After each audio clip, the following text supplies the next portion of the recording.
अब प्रधानमंत्री की सुरक्षा से जुड़ा हुआ ये मामला है, थोड़ी सी गंभीरता का परिचय देते हुए सिरसा साहब सीधे आपके पास आते हुए, अभी पूर्व डीजीपी शशिकांत जी की ओर से एक और महत्वपूर्ण बात कही गई। उनकी ओर से कहा गया कि एसपीजी की भी जिम्मेदारी होती है। भारतीय जनता पार्टी का झंडा थामे वहां पर कार्यकर्ता कैसे पहुंच गए और तुरंत निर्णय लेते हुए आखिर उनको वहां से हटाकर किसी सेफ जगह पर क्यों नहीं लेकर जाया गया?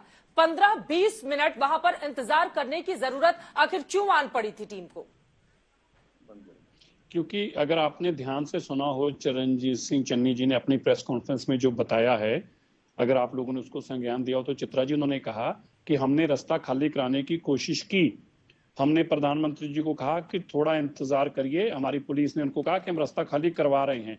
चित्रा जी, मैं आपको पहले भी कहा था, शायद अजय दुबे जी इस बात का संज्ञान नहीं ले रहे अभी भी।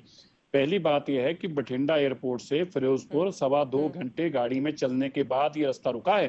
2.25 घंटे चलने के बाद इसका मतलब यह है कि सारी पुलिस को पता था कि प्रधानमंत्री जी इस रोड से अब यहाँ पर पहुंचेंगे।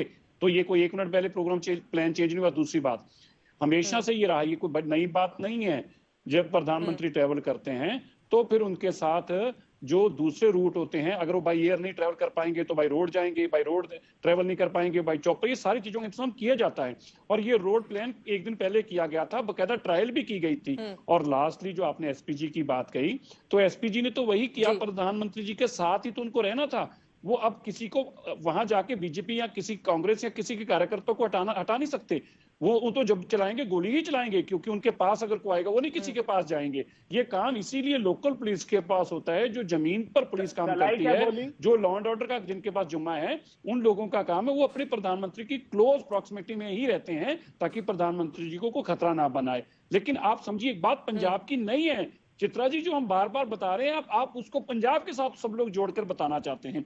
बात यह है कि प्रधानमंत्री जी पाकिस्तान के बॉर्डर पर थे, जहां से प्रधानमंत्री जी इजी एक्सेसिबल थे, 10 किलोमीटर की दूरी पर थे, और जो उनके पास बॉर्डर के ऊपर वेपन्स हैं, आर्टिलरी है, वो बड़े आसानी से निशाना बन सकते थे। इश्यू ये है, पंजाब के लोग सिरसा साहब जो बातें कह रहे हैं अभय दुबे जी, यही बातें तो आपके मनीष तिवारी भी बोल रहे हैं।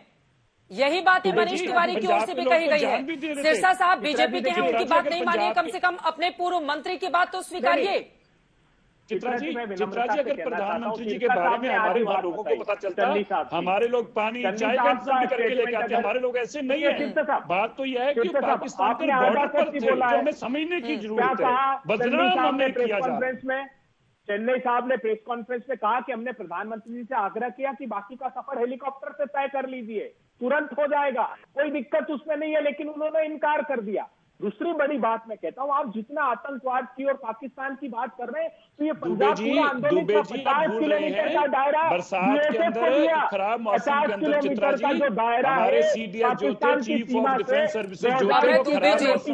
हिंदुस्तान के प्रधानमंत्री को कम से कम इतना अधिकार आप देंगे कि नहीं देंगे कि वो खुद निर्णय कर पाए कि उसको हेलीकॉप्टर से जाना है या सड़क मार्ग से जाना है? नहीं करते। ये मामला जो आप बता रहे हैं, आ रही हूं मैं अजय आलोक जी आपके पास। प्रधानमंत्री के पास कम से कम इतना निर्णय होना चाहिए, नहीं होना चाहिए?